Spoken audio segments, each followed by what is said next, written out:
Hi, I'm Chuck Myron, And I'm his wife, Taryn Myron. and we're married to Saturdays. Married to Saturdays. Welcome back. Well, final week of the regular season is upon us. I'm really sad. It feels like this season went so fast. Well, but lots still to be decided, lots to Yes. celebrate, in fact, including Tennessee's big 20-point win in Gainesville. Yes. Breaking a 22-year drought. Congratulations. What a wonderful win. Yeah, obviously, it was good to see them go up 31-0. In the first half, it was all gas, no brakes. In the second half, of course, Tennessee put on the brakes, thinking about, Vanderbilt to come. Tennessee only had 3 drives. They played very conservatively in the second half. But in the first half, it was everything you would want. It was a dominant performance. Tennessee's first dominant performance over an SEC team this year. Yes. And, probably the best win on Tennessee's schedule so far. That's sad. Tennessee's best win is over a 3-8, now 18. Well, that's been the story for Tennessee this year. But, Aguilar looked great. Yes. Star Thomas looked great. All phases of that offense and all phases of that defense.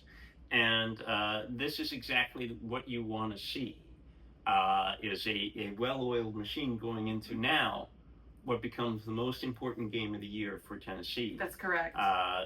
Is Vanderbilt. Yes. Because while it's unlikely that Tennessee could get to the playoffs, there is a ghost of a chance. But I think even more, you just want to have a good win this season. Right. And beating Vanderbilt would give Tennessee a good win, a win over a ranked team that they have not had so far this season. And so that puts the program in a much better place, and you get to a much better bowl. And you're set up for success in 2026. Correct. I think so. There is much to be decided. Of course, you want to have the state taken care of. We know that feeling. Yeah. Yes. And so this is going to be a really interesting and really pivotal matchup. And now, when we look at Tennessee and Vanderbilt, 2 very, very similar offenses with veteran quarterbacks. In fact, they're united in the lawsuit to try and get an extra year of eligibility, both Diego Pavia and Joey Aguilar. Tennessee is the 7th best scoring offense in all of college football. Vanderbilt is the 8th best. They're right behind. Wow. Tennessee is right ahead of Vanderbilt in passing offense, in yards passing, and in rushing offense. They are profiling very, very similar on that side of the ball for both teams. Now, defensively, Vanderbilt's got the 22nd best run defense in college football. Wow. So, look, it's going to be hard for Tennessee to establish that running game. Right. But the rewards are there because Vanderbilt lags in pass defense. They're down in the 100s in the rankings. Gotcha. So, I think there's an opportunity for Tennessee. If Tennessee wants to air it out, put the ball in the hands of Joey Aguilar. Right. And let those receivers get open. Yes. Knowing that, hey, they're going to have a tough time running the ball. So let's throw the deep passes. Right. See if they can get separation. The receivers can get the separation from the Vanderbilt secondary and make Vanderbilt pay. So I think that's going to be the tale of this one. Yes. Is okay. Can Tennessee just make chaos happen for Vanderbilt with that passing attack, with that arm of Joey Aguilar, and with those great receivers, Chris Brazell and Mike Matthews, and of course Braylon Staley. Yes. And Ethan Davis too. Davis had played in place of an injured Miles Kitselman in the Florida game. Right. And looked really good. Scored a touchdown, and that is another weapon now Yes. for Aguilar. So, I think that's going to be the key of the game. Yes. It's going to be a great matchup. Again, your first ranked win, hopefully, over a good Vanderbilt team. Crossing fingers, and it's rivalry week, so anything can happen. As far as rivalry week goes, you can throw out the stats, you can throw out the records. All of these teams this week hate each other. Well, that's what makes it fun. Yes. That's what you end with this crescendo of the regular season. Yes. I know Florida State has a team that it hates at the end of its schedule, too. Yes, Florida State is playing Florida this Saturday. But before we get to that, let's talk about this matchup against NC State that happened last Friday. What a disaster. All year long, Florida State special teams have looked really good. And this was the biggest special teams mishap that I've seen in many years. For Florida State, or really for any college football team. 2 muffed punts, it was just embarrassing. And our defense was able to stop NC State on those first muff punt. But the second one, NC State was just too close to score. It was nice to see Florida State at least score 1 touchdown last Friday. They just weren't playing well. And this is very typical of what I said. Florida State does not play well on Fridays. This was very obvious. But again, and what happened to Squirrel White, the Tennessee transfer? He looked horrible on Friday. This is not the Squirrel White we've seen from Tennessee. Well, but it sort of went back to what I said about those receivers from Tennessee this year, with Staley, with Matthews, with Brazell. Look, Squirrel White didn't want to be there, and so Tennessee improved with its wide receivers, and Squirrel White looks like he's regressed under Mike Norvell's coaching. Agreed. I think he's regressed not only under Norvell, but under all the coaching staff. Malzahn hasn't been able to do much with him. He had the one great score against Alabama, the great touchdown reception. But other than that, he hasn't really done anything all year. So it's kind of sad to see Squirrel White's regression. But overall, the NC State game was kind of a mess. It was, and that, I think, it typifies what we've seen from Florida State this season. Kind of a mess. The whole team is kind of a mess. Yeah, I think, there's a lot on the line going into the Florida game. This is a huge game. Bowl eligibility, Florida State is 5-6, and there have been years when Florida State and Florida have played that either one or both teams relied on this game for a win to get bowl eligible. Now, I know there's years that Florida State has kept Florida out of bowl eligibility, because they would lose to us, and we were so happy. And I'm sure Florida is looking for that payback to keep us out of the bowls this year, because we know Florida's not going bowling with only 3 wins.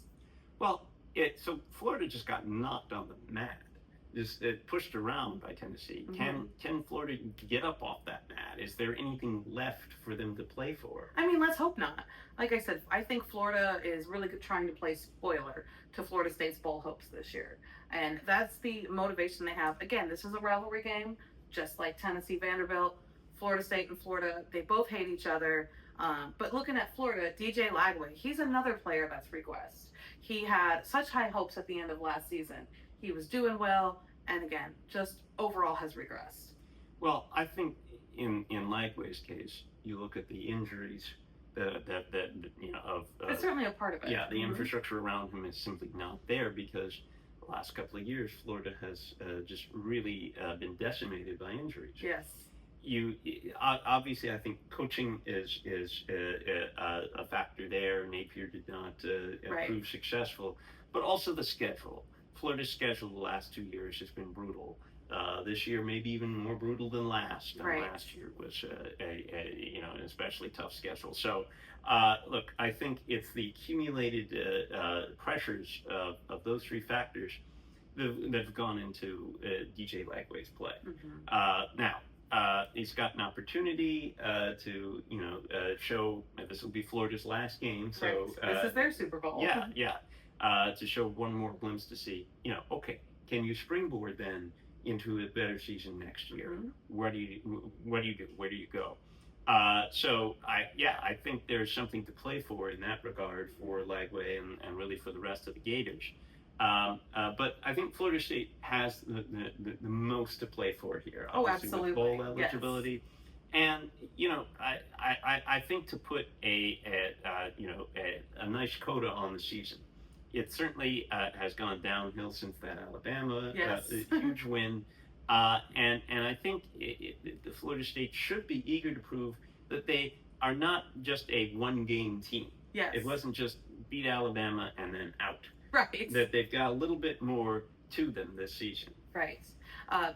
Obviously they've shown a little bit of improvement over last season. I believe Florida State is ranked, I want to say, not 8th in total offense, but it's still pretty high, which is kind of odd, considering our record of 5-6. So I definitely think there's hope for the future for Florida State. We know Mike Norvell is going to be retained in 2026 to this person's dismay. However, we've just got to get better, and hopefully this will kind of springboard Florida State with a win, springboard them into a bowl game against somebody, and then, springboard that into next season and starting off on a positive note next season. Well, of course, next season starts off at Tuscaloosa. Yes. So another opportunity, I suppose. Yes. To get a big win. But yeah, I think at this point, everyone around the Florida State program kind of has a bad taste in their mouths from what's happened. Yes. And so I think I think it would mean a lot to that program if they can get just a little bit of positive momentum going into next year. Exactly. And hope Florida State stays motivated. There are some rumors going around about Gus Malzahn, our offensive coordinator, interviewing for the Arkansas job, and also about Tony White, the defensive coordinator, possibly considering the UCLA job as well. But all we can hope for is a win at this point. And like Tennessee, this is Florida State's Super Bowl. Well, there are going to be a lot of teams with Super Bowls and essentially this weekend. So we'll get to those games in a little bit. But first, we want to go through the rankings and see who's overrated, underrated, and properly rated as we head into Rivalry Week. That's right. So we will start with number 25. And the playoff rankings for I believe the first time this season, Arizona. Yeah.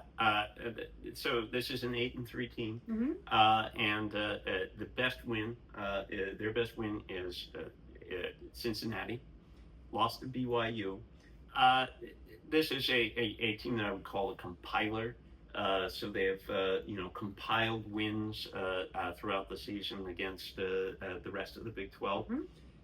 I think at this point you're just sort of running out of teams to rank. The relative weakness of the group of five is what's hurting us here, because I think if you had a couple stronger group of five teams, you wouldn't have to have sort of a really middling Big 12 team in this spot. I think all things considered, Arizona is properly rated. But you certainly don't think of that as any sort of juggernaut team, because again, their best win, Cincinnati, which has been a good team throughout the year, but kind of faded toward the end. Correct. All right, number 24 from the American, we have Tulane. Tulane, I think they are overrated relative to where James Madison and North Texas are, which I believe is out of the bowl. Correct. So Tulane is a 2-loss team. The other teams are 1-loss teams. I think what matters is what you do on the field. Tulane should get credit for playing a difficult opponent in Mississippi, which gave them one of their losses. Sure. But they also just were outclassed in that game. And, I think that shows the difference between a likely playoff team and Tulane. So to me, Tulane has had its chance to prove that it belongs in the playoff. And I don't see the value in giving them another. I agree. I think they are overrated, and Tulane showed us they're not ready. So why not give one of the other group of five teams, 1-loss teams like James Madison or North Texas, that opportunity? Yeah. Even if they fluster, they deserve the opportunity. Yeah. If they falter. Falter, Yeah. excuse me. All right, who's next? Okay, number 23. We have Georgia Tech had a big loss last week. Yeah, Georgia Tech, the air is starting to come out of that balloon. The defense is simply too leaky to support that offense. Still with an opportunity to sneak into that ACC championship game. Just makes it a lot harder now. Right, and still with an opportunity to, to beat Georgia. Right, and maybe to redeem itself a little bit. I think it would be a very interesting case if Georgia Tech beats Georgia.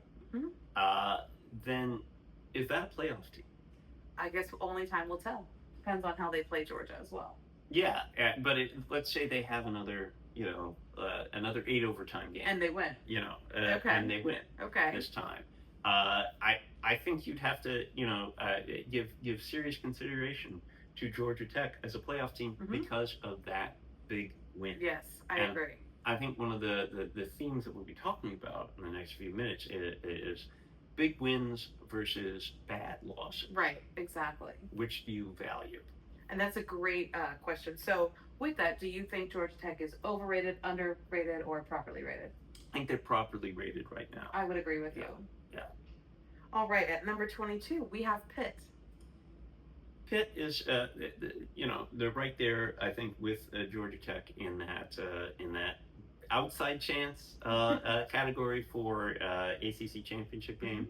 And this is where it gets interesting, I think, for the ACC, because even if one of those teams sneaks in, let's say Georgia Tech gets outclassed by Georgia, right, but somehow sneaks in, or let's say Pitt sneaks into the ACC championship game. There are some scenarios. Well, let's say they win it. What about a group of 5 champions? If Tulane wins, if North Texas wins, James Madison. If you get 2 conference champions from the group of 5 who maybe are more highly thought after, more highly thought of in the committee's eyes. I actually think that's unlikely because we see how the committee is treating the group of 5. Right. The group of 5 has not had a very good year. It would be more likely in a year where we had strong group of 5 teams. I think the ACC champ is getting in regardless. I agree. But anyway, Pitt, I think, is properly rated. I agree with you. All right, at number 21, we have another ACC team in SMU. They also have an outside chance to reach that ACC title game. Actually, more than an outside chance, win and they're in. A very good inside chance. Yeah. So I think, you could be looking at SMU in that position of, well, they might have to sweat it out. Do they get passed over for another group of 5 champ? Again, I think it's unlikely. And SMU, look, they were the class of the ACC last season, and they've just kind of hung around this race. Yeah, and kind of quietly. Yeah, kind of quietly, but they have Kevin Jennings, the quarterback, done a great job. Last year's team, it was in the playoffs. So, look, don't count out SMU, especially if they, close it out. They get to the ACC championship, they win it. They're going to be a team with a lot of momentum going into the playoffs. Absolutely. In that scenario. And they'll have a lot to play for. So I'm excited to see what SMU does this weekend. Yeah. So I think they're properly rated. I agree with you. All right. Well, we're going to go to number 20 with Arizona State out of the Big 12. Arizona, they profile a lot like Arizona. I think they're another type of team that's kind of hung around the race. The difference with Arizona State is they don't have their quarterback, right? Who was in the playoffs last year. Sam Leavitt is out for the season, right? So I don't, they've got an outside chance at Big 12 championship. Very outside chance. Yeah. If now they would have to pull off some impressive wins, right? I don't think there's a danger that the committee would pass over Arizona State, but I think the injury is a consideration.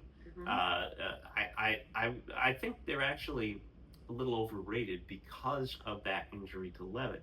We've seen the committee, make judgments based on injuries Exactly. before. We know that. With Jordan Travis Very well. a couple of years ago. Yes. So I think based on that precedent, I think Arizona State is overrated.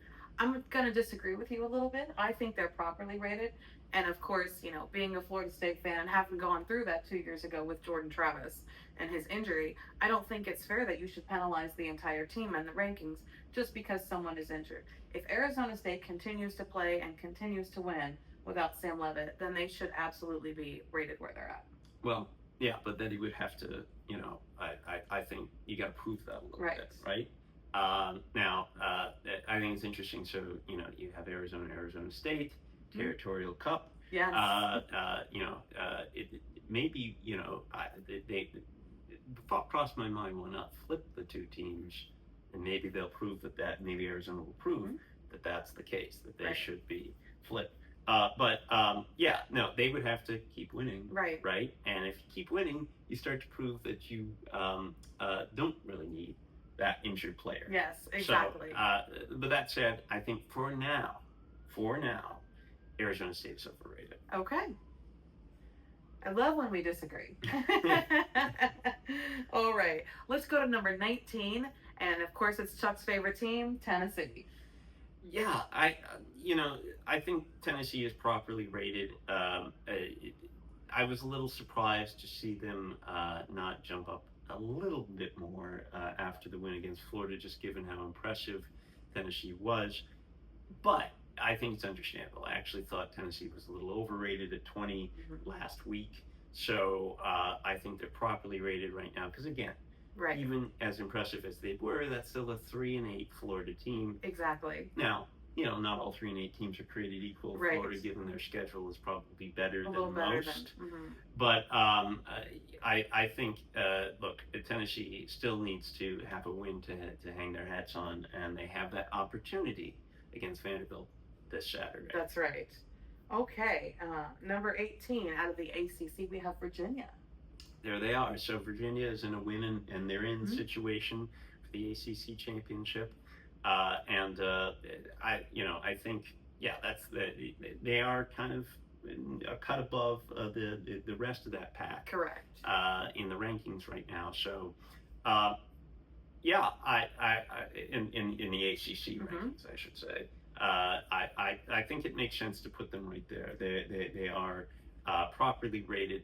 And if Virginia went there, there should be no issue. I don't think you'll hear the whispers about, the ACC get left out if Virginia takes care of business. And, hopefully they will. Yeah. All right. So number 17 went down a little bit last week. USC. USC, so they, of course, lost the game against Oregon. Right. They now lost a 3-loss team. Right. They kind of lost that opportunity to get into the playoffs. But they still have that win over Michigan, which is a 2-loss team. Right. Interesting to see them behind Michigan, even though they have that extra loss. And that's probably why. So we know Michigan has a very challenging final game. But let's talk about USC. Right, let's talk about USC. So I think they've been, the class of that next tier of the Big Ten. Correct. So after you have your Ohio State and Indiana and Oregon, then to me the next best team has been USC. So I actually think they're underrated, even though they have that extra loss. They proved on the field that they're better than Michigan. Right. So just because the schedule shakes out the way it is and Michigan hasn't played its hardest game yet, doesn't mean that USC should be ranked behind them. Because again, they proved it on the field, and we're going to hear maybe a little bit more about that as we continue our discussion. Exactly. I actually think USC is properly rated where they are as of today. Now, if Michigan loses this week to Ohio State, then I think we can definitely justify USC being ranked higher.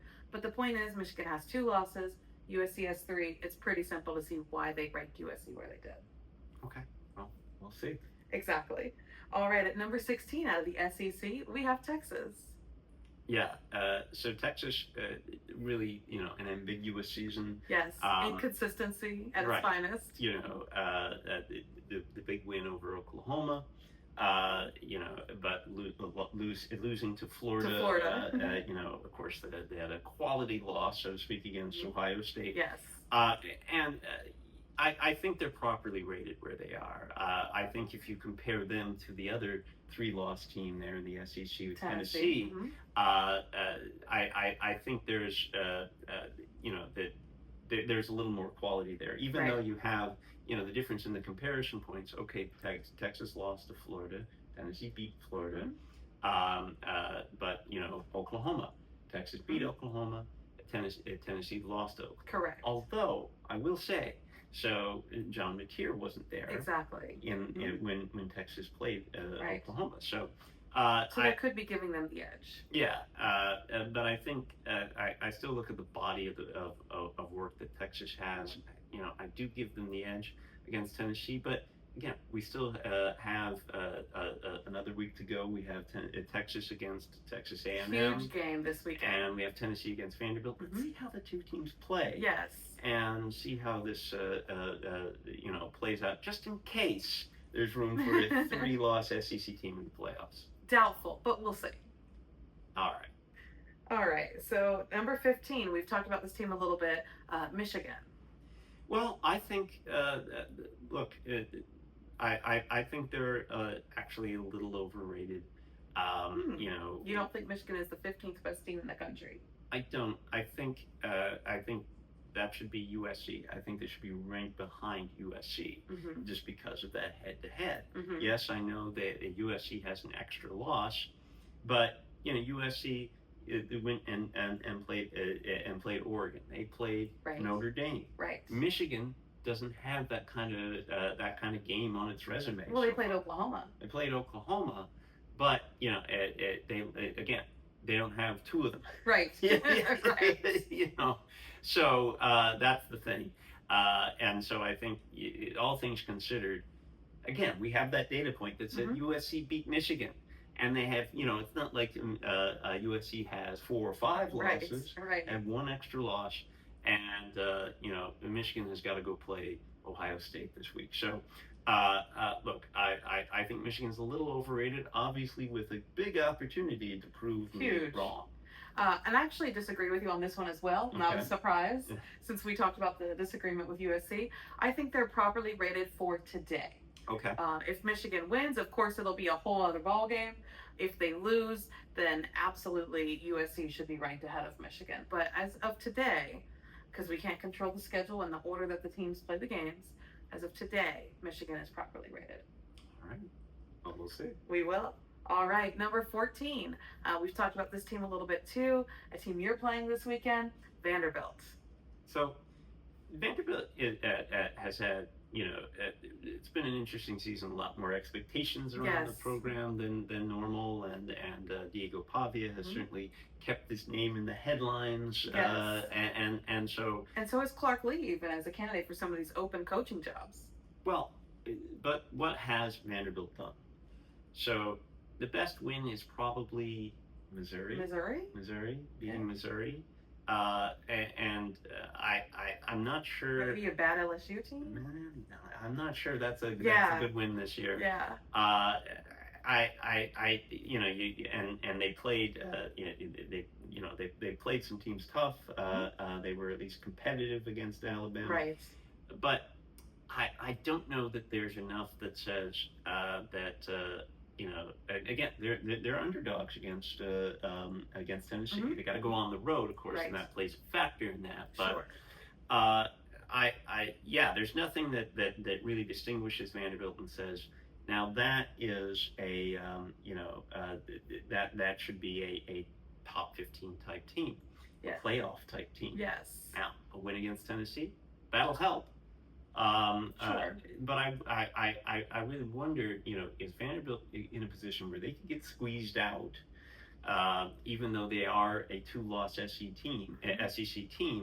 If they beat Tennessee, will that be enough to vault them over some of the teams that are in front of them? I'm not sure that it will be enough.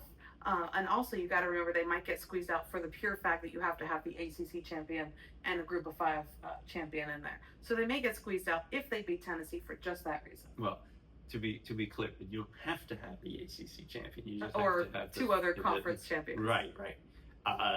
So you have to have the 5 best conferences. Right. So plus 1 from the Group of 5. Correct.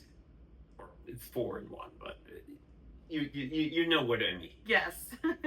But look, Vanderbilt, I think they're in a danger zone. I think they actually have to look impressive if they're at Tennessee, and that may cause them to press, maybe make some mistakes in a tough environment where the crowd can get into the game. Especially it's a rivalry game. Yeah, I think Vanderbilt is in a really tough spot, and if they make the playoffs, I think they will have to look impressive against Tennessee. I agree. So, what do you think of Vanderbilt's rating? I think they're overrated. I actually think they're properly rated for today. But again, we'll see how this week plays out. I'm not trying to add any fuel to the fire for Vanderbilt, but just looking at it objectively, I think they are overrated. Okay. All right, number 13, we're going to go to the Big 12. We're going to talk about Utah. There's an overrated team. I agree with you on that one. They are grossly overrated. Look, I think they lost to BYU. That has been their sort of quality loss this season. But that was somewhat devalued when BYU lost to Texas Tech. Although, should it be that devalued?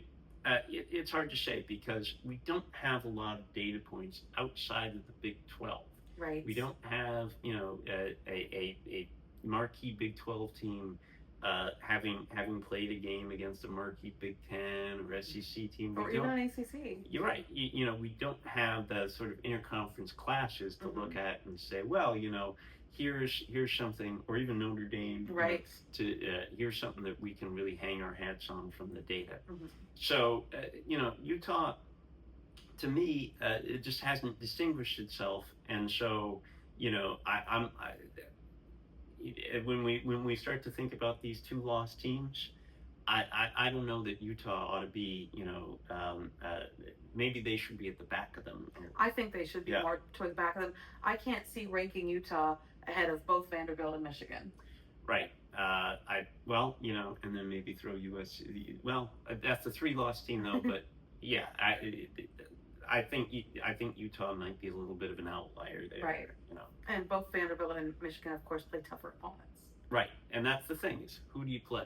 What's the quality of the conference? And we know that the SEC and the Big Ten have that they're cut above just historically over the Big 12. So yes, I think Utah being valued above a 2-loss SEC team, even though I think Vanderbilt might be a little too highly rated, and a 2-loss Big 10 team, even though I think Michigan might be a little too highly rated.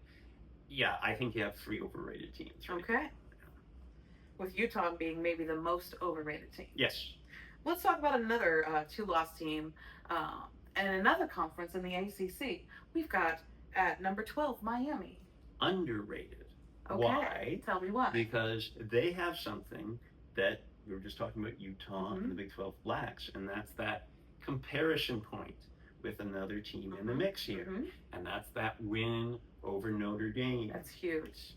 Look, we know the committee said, there are metrics that say that Notre Dame is better than Miami, and if you look at 2 losses, none of that matters because we have the best metric at all to measure the relative strength of Miami and Notre Dame. Yes. And that is the score of the Miami-Notre Dame game from this season. Exactly. So if Miami is ranked below Notre Dame, then they are underrated.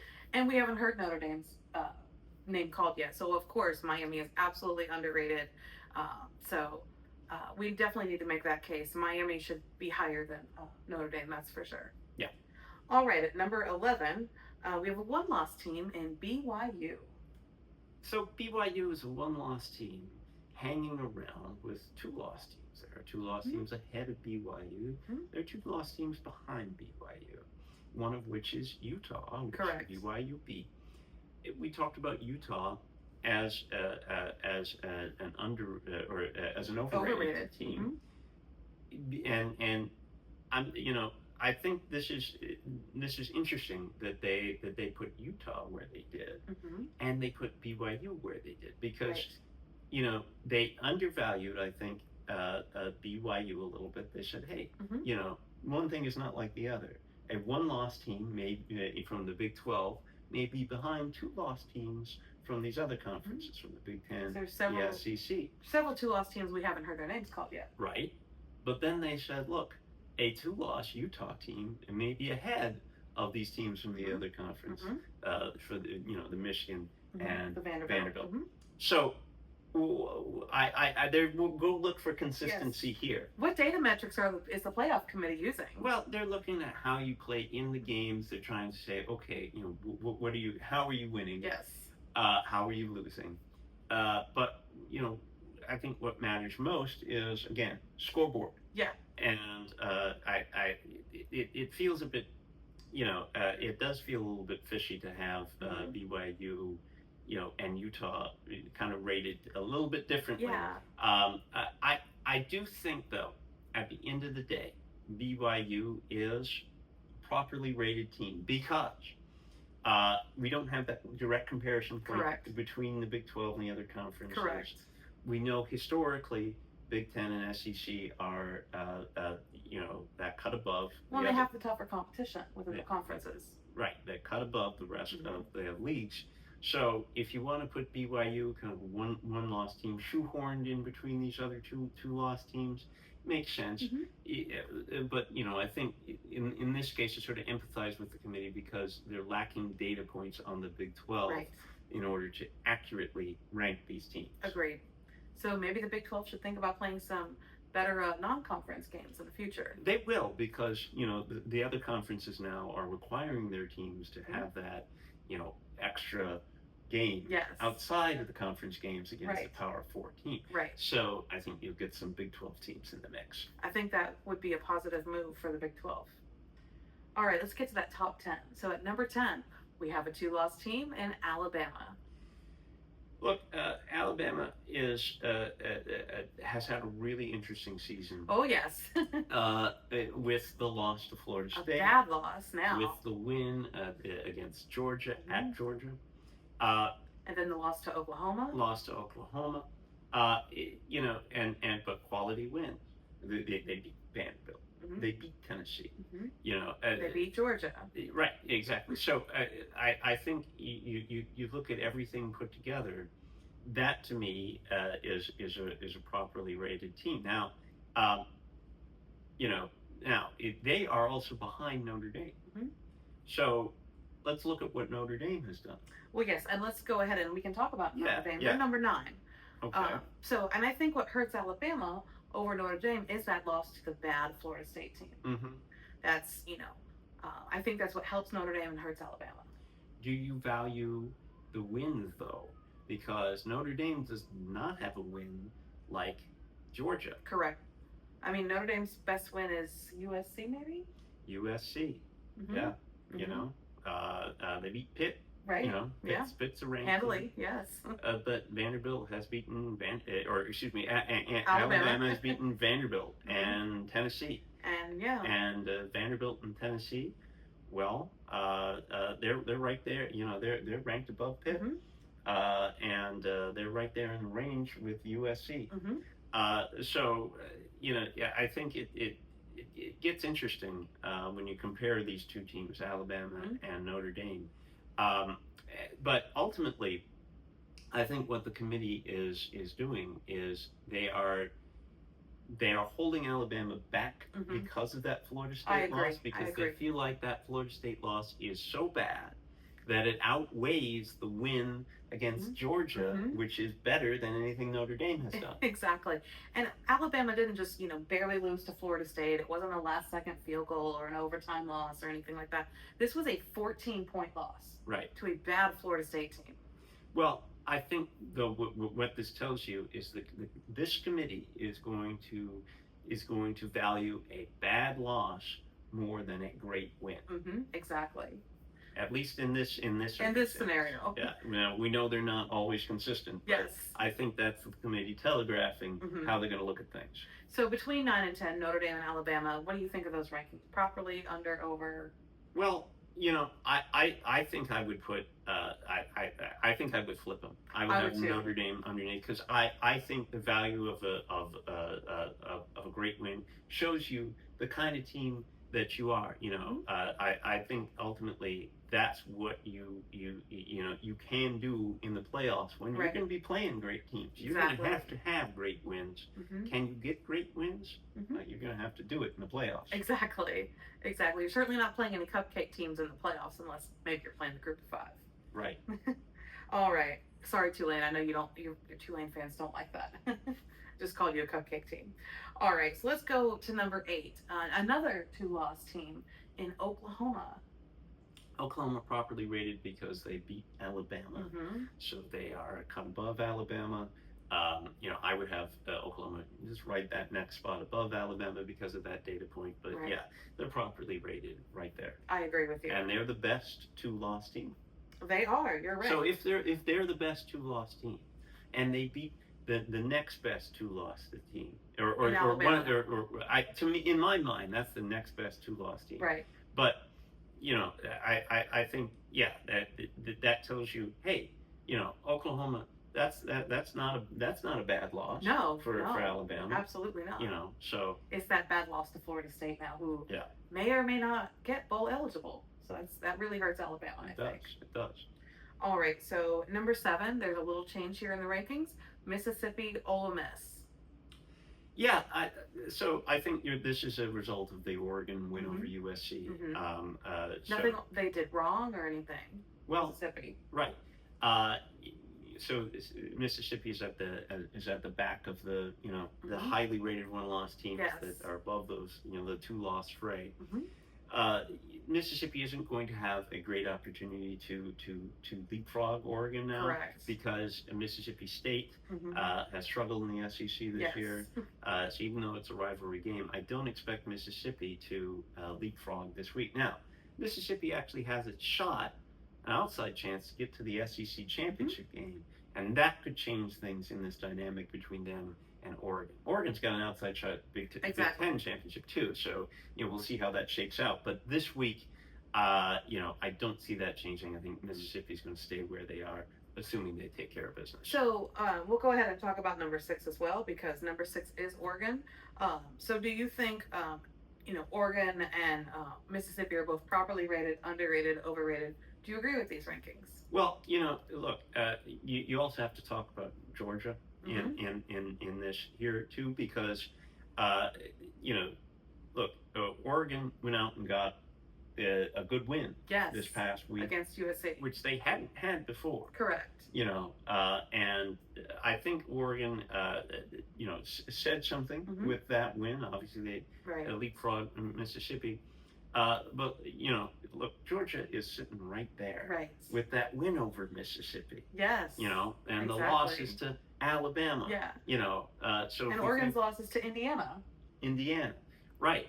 But we don't have that quite so strong. Obviously you would put Georgia above Oregon. Of course. Yeah? Of course. And you get you've got Oregon there because of their win over USC. Of course, what is Mississippi's best win?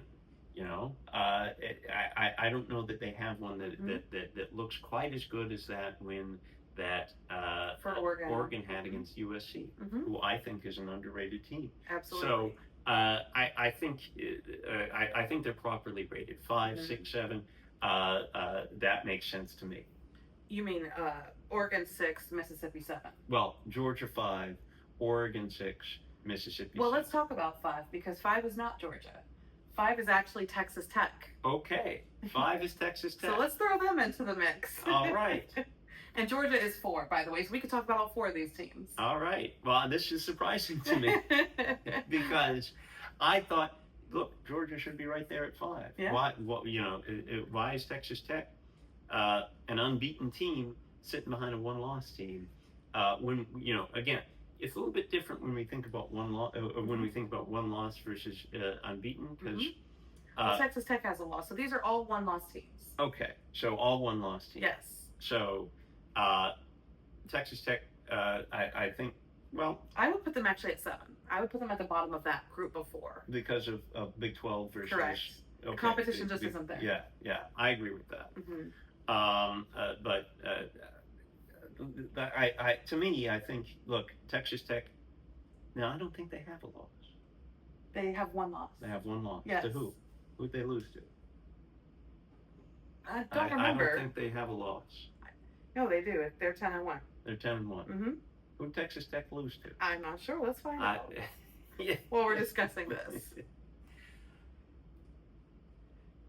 I don't. Yeah. No. I mean, I think if they have a loss, then they should be ranked behind the Big Ten and SEC teams. But I don't think they have a loss. Yes, they do. They lost to Arizona State. Okay. Well, then that's different then, because that's right, because they do have the one loss. Yes. So, yeah, they're overrated. I agree, and they should be at number 7. That's right. Yeah. And then you have, Mississippi, I think, would be 6, and I think Oregon would be 5, and Georgia would be 4. Yeah. That would be how I would rank the teams. I agree with that. Yeah. Okay, so that's how we would rank that cluster of 4 one-loss teams. Barring nothing crazy happening the next week or two, we should see all 4 of them in the playoffs. Yeah. So that'll be great. They can just fight it out between the 4 of them. All right, so let's get to the top 3. No change here. Number 3, Texas A&M. Number 3, Texas A&M. Yeah, they belong. I think it'd be interesting if they beat Texas. Would that be enough to vault them over an Indiana team that has Purdue on the schedule? Correct. So, of course, number 2 is Indiana. Let's talk about them. Yeah. Texas A&M, I think, properly rated for now at number 3. Agreed. Indiana properly rated at number 2. And again, like Chuck said, they have Purdue this weekend, and Texas A&M has Texas. So I think it's going to be real interesting to see if they both win and how they win. I think that could really be the deciding factor between 2 and 3 next week. I agree. And of course, number 1, who keeps on rolling, we have Ohio State. I think huge opportunity this weekend. Yeah, huge opportunity, and it's really interesting because now I've said on this podcast before that this might be the least impactful Ohio State-Michigan game for Ohio State ever, because we learned last year Ohio State can win the national championship without beating Michigan. Yes. But here's the thing: is Ohio State can't get the Big Ten championship unless they beat Michigan and get some help. So because if Oregon wins and Indiana wins and Ohio State loses, then Oregon and Indiana are going to be in that Big Ten championship. Correct. So there's a lot of pressure on Ohio State this weekend because of the Big Ten championship. Yes, and that's the thing is as much as they want to go out and beat Michigan, they also have to think about Big Ten championship like this, because if they do, then you've got Indiana just sitting there waiting. Yep. Having played a much less challenging game against Purdue just this past week. Correct. They're sitting there waiting on you. Right. And so how much if is Oregon or is Ohio State just going to have to throw at Michigan? Are they going to go all the way out? Right. Are they going to go 100% against Michigan? I don't know. I don't think so. Well, here's a thought about Ohio State. If they don't beat Michigan, they miss the Big Ten championship. Is that really a terrible thing? Because they'll get in the playoffs anyway. They will, and I think it might affect that bye for them. Sure. But again, I really wonder how much Ohio State is going to dedicate to this Michigan game, knowing that there are potentially 5 more games, 4 or 5, that they're going to have to play to get to their ultimate goal, which is to repeat as national champion. Exactly. So it's going to be a fantastic week. Lots of rivalry games, great games. We're so excited. So let's talk about these games. We'll talk about which ones you should be watching. So let's talk about that. All right. So it actually gets started, of course, this being Thanksgiving weekend. Yes, and happy Thanksgiving, everyone. Yes. Look, it starts on Friday with some really, really interesting games. Absolutely. So we'll be watching all weekend, starting on Friday. Hope you will too. And it starts with Mississippi at Mississippi State, noon on ABC. We'll be watching. So I think that we talked a little bit about this earlier. Mississippi, with not really it's a tough road game. Sure. Obviously a rivalry game, but Mississippi State has struggled in the SEC. They're 5-6. Mm-hmm. So this is a Super Bowl for them. Right. The bowl eligibility on the line, but I'm not sure that whatever Mississippi does against Mississippi State, that they're going to vault Oregon in the rankings, unless Oregon loses. And remember, Mississippi might be a little distracted because the announcement is supposed to come from Lane Kiffin after this game to announce where he's going to be coaching at next season, and I think he should do the like the recruits do with the 3 hats on the table, have a Mississippi hat, a Florida hat, and an LSU hat, and I think he should pick that way. That's how he should announce his decision. I think this is a week just to get through for Mississippi. Yes. It's got to get finished. All right, and then at 3:30, I'll mention this game too, because Utah, they're in the rankings, obviously very highly, at Kansas, noon ESPN. Okay. If Utah can keep rolling, that'll be a great game to watch.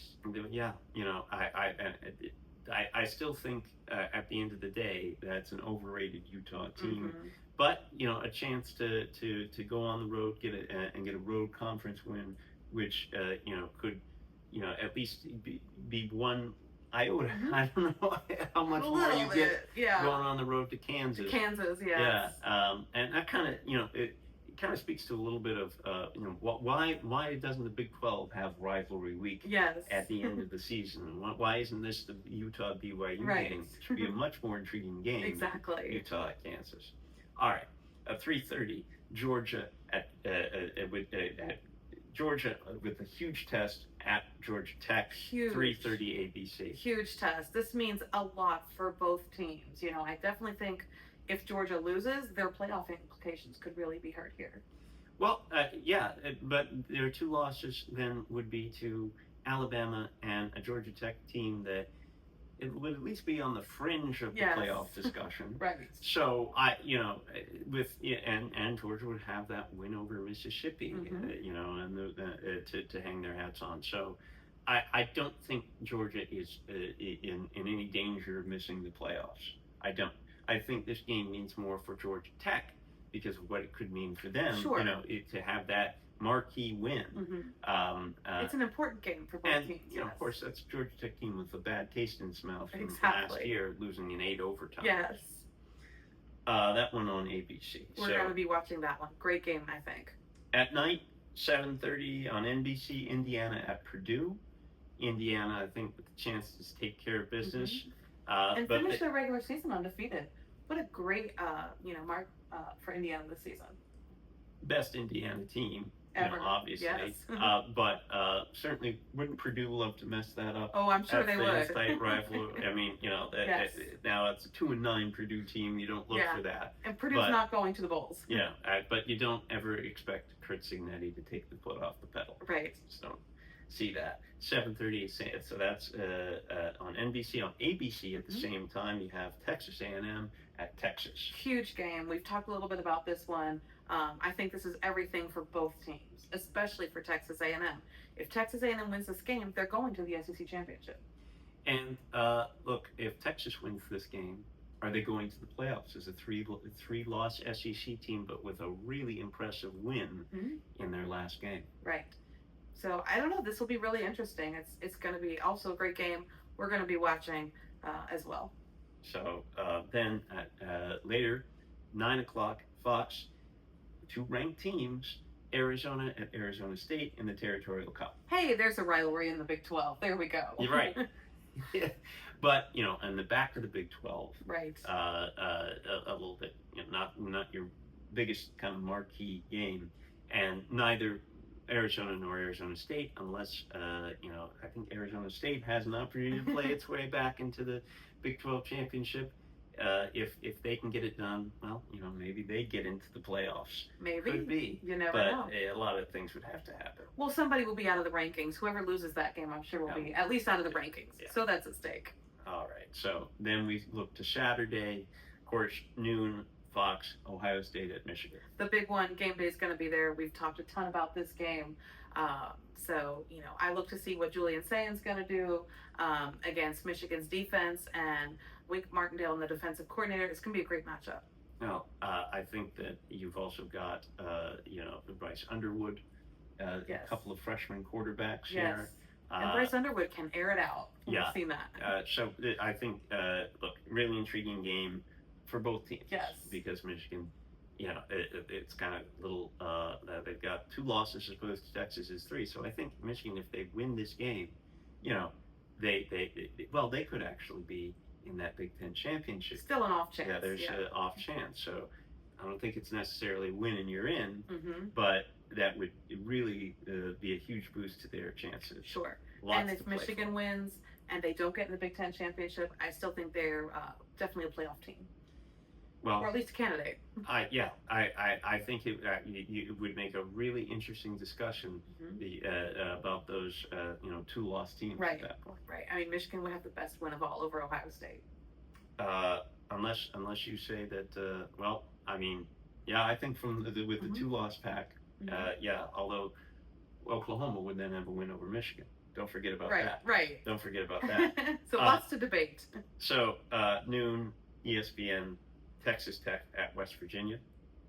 Opportunity for Texas Tech to go on the road, get a conference win. But again, not one that you'd think, okay, they're gonna then leapfrog over anybody because they get that. And we know West Virginia likes to play spoiler. Right. Well, so opportunity for them to do that there. 2 ranked teams, noon, ABC, Miami at Pitt. This is going to be a really good game. Not a rivalry necessarily, but I think it's a good game to see who's a little bit closer to getting into that ACC championship. Well, ghost of a chance for both teams. Yes. Actually, not a too terrible chance. I mean, if they can get either Virginia or SMU to lose and Pitt wins this game, they're going to go to the ACC championship. Exactly. So, a lot to play for there at home against Miami. And now, of course, Miami, they could get in as in that large. Right. They're trying to prove that too. So a lot to prove for both teams. Yeah, absolutely. 2 teams with playoff hopes. And if either loses that game, I think that's it. Exactly. So essentially a playoff game. Yes. All right. BYU hosts UCF 1:00 on ESPN2. So BYU trying to keep that 1 loss intact. We think now 2 losses. BYU, they're not going to get in. You would think. No. Although 2 loss Utah's hanging out there, right? So right. Really ambiguous there with how they rank those Big 12 teams. Exactly. Not consistent. All right. 3:30 CBS. Oregon at Washington. Oregon with a chance to to win. And if it sets up right, they could go to the Big Ten championship. Possibly. And Washington is not a bad team. They're not ranked, but they haven't been terrible this year. It's not, it's not a gimme for Oregon because look, Washington at home and rivalry. Yeah, border war. So that should be interesting. I think so too. So 3:30 ABC, Oklahoma closes us out at home against LSU. Oh, interesting. I'm sure Oklahoma won't have any trouble with a bad LSU team. Well, for as disappointing as LSU has been this season, they're still only 7-4. Right. Not a complete disaster. They're going bowling. So, stranger things have happened. That's true. 3:30 ESPN. We talked about this game, of course. Vanderbilt at Tennessee. Huge game, of course. Virginia Tech and Virginia at Virginia. That one's 7:00 ESPN. I think this is also a great rivalry game. Virginia Tech's just announced their new coach last week with James Franklin, and they like to play spoiler as well to Virginia's hopes for the ACC championship game. Yeah. So Virginia with the that tremendous opportunity. They're at home, which I think is going to help them. Yes. Alabama at Auburn, 7:30 ABC. The Iron Bowl. Always a classic, no matter the records of each team. Well, I think, Alabama's got to win this one. Of course. Now they have Yes. pressure on them because they picked up the loss to Oklahoma. Yes. There's no way that Alabama could make the playoffs with 3 losses and 2 of them being to Auburn and Florida State. No way. Right? No way. Right? Right. You think? Okay. This is win and you're in for Alabama as far as playoffs. All right. All right. UCLA at USC 7:30 NBC. Now UCLA is an interesting one. They like to play spoilers, so we'll be watching that one. Yeah, and USC not with a legitimate playoff hope, Right. but I think a chance to finish strong. Nice bowl game. Like it Like profiles Tennessee. very much like Tennessee's opportunity against Correct. Vanderbilt. Okay. Then we have Tulane at 7:30 ESPNU against a 1-10 Charlotte team. I think Tulane will be just fine. Yeah, they gotta get it done. SMU is at Cal, 8 o'clock ESPN2. Cal has also played spoiler this year, so SMU's got to win this to have a shot in the ACC championship. Right, but win, and they're in the in. ACC championship and a chance to go to the playoffs. All right, and then late night, and this could shake things up if something goes wrong for Notre Dame. They're at Stanford, 10:30 ESPN. You can never count out Stanford. Just ask me, the Florida State fan. But again, they're traveling. They're going all the way out to Stanford, and it's a late game. So yeah, this could, I agree, shake things up. If Notre Dame loses this game, they're out of the playoffs. Yeah, absolutely. So, look, here we go. Playoffs. We're getting closer. Yes, very close. Just one more weekend to go in the regular season, and of course, championship Saturday to come. Yes. So. Certainly we'll be talking a lot about it. If you enjoy listening to us, if you enjoy this podcast, what a great time to subscribe right now. So hit the subscribe button, like, comment, do all the things. And it's Thanksgiving, so show us your thanks by subscribing and liking our videos. Exactly. Happy Thanksgiving Happy Thanksgiving. to you and yours.